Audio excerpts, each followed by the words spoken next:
నియోజకవర్గంలో అభివృద్ధి అంటే ఏంటో చేసి చూపిస్తారని నెల్లూరు రూరల్ ఎమ్మెల్యే కోటంరెడ్డి శ్రీధర్ రెడ్డి పేర్కొన్నారు. రూరల్ నియోజకవర్గంలోని శ్రామిక్ నగర్లో సిమెంట్ రోడ్డుకు ఆయన శంకుస్థాపన చేశారు. ఈ సందర్భంగా ఎమ్మెల్యే మాట్లాడుతూ తాను వైసీపీ దూరం జరిగిన తరువాత అప్పటి ప్రభుత్వం నియోజకవర్గంలో అభివృద్ధి పనులు నిలిపివేసిందన్నారు. చాలా ప్రాంతాల్లో మౌలిక వసతులు కల్పించాల్సిన అవసరం ఉందని తెలిపారు. పూర్తి స్థాయిలో అభివృద్ధిని చేసి ప్రజా సమస్యలు తీరుస్తారని తెలిపారు. ఈ కార్యక్రమంలో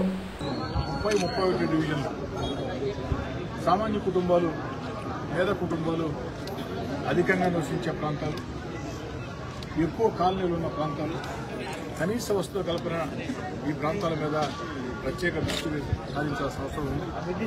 నెల్లూరు రూరల్ నియోజకవర్గంలో అనేక చోట్ల అనేక అభివృద్ధి కార్యక్రమాలు చేపట్టాల్సిన అవసరం ఉంది.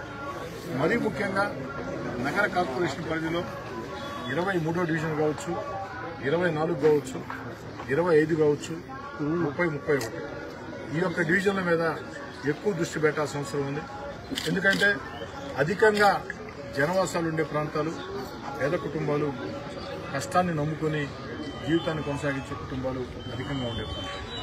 ఈ ప్రాంతాల్లో రోడ్లు కావచ్చు, రైళ్లు కావచ్చు, కల్వర్ట్లు కావచ్చు, కరెంటు కావచ్చు, తాగునీటి సమస్య కావచ్చు, అనేక రకాల సమస్యలు ఉన్నాయి.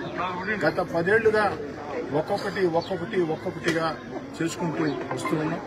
ఇప్పుడు కూడా తెలుగుదేశం పార్టీ కూటమి అధికారంలోకి వచ్చి 2 నెలలు కూడా దాటలేదు.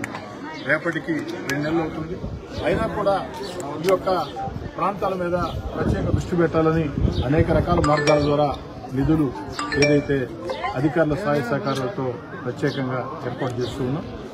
ముఖ్యంగా గత ప్రభుత్వంలో, వైఎస్ఆర్ కాంగ్రెస్ పార్టీ ప్రభుత్వంలో ఆఖరి 16 నెలలు నేను వైఎస్ఆర్ కాంగ్రెస్ పార్టీకి దూరంగా జరిగిన తర్వాత ఆఖరి 16 నెలలు ఏదైతే అభివృద్ధి కార్యక్రమాల సాధన కోసం నేను అధికార పార్టీ శాసనసభ్యుడిగా ఉన్నాను.